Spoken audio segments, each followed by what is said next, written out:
नहीं निश्चित भाव 24 वर्ष जहाँ हो ना ये सरकार ताठू अधिका योजना करपणकर मुख्यमंत्री कामधेनु योजना जो थे लोक मैंने ग्रामांचल कृषक मान सशक्त करने एवं ग्रामांचल जो दुग्ध उत्पादन वृद्धि करने एवं रोजगार बढ़ापी एवं मुख्यमंत्री जो कृषि उद्योग योजना थिला ताकू एबे वर्तमान सरकार चिंता कर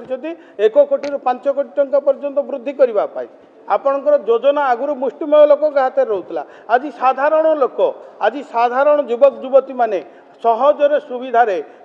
जो योजना सरकारी योजना पाखे पहुँची पारुची उपलब्ध हो पारुची तेणु 25-24 वर्षर कथा जो इतिहास कथा आप पचारतु ये पचारे असुविधा हम से कौन करते के मैंने जो मैंने अंडा फार्म करते कुकुड़ा फार्म आप देखी आसतु गाँव में कौ मैंने बड़ बड़ मुष्टिमेय लोक राजनीतिक लोक करते साधारण लोक पाखे योजना पहुँची पार नाला आज सरकार लोकों सरकार लोकों पाखु प्रत्येक योजना आज पहुँची पारुची।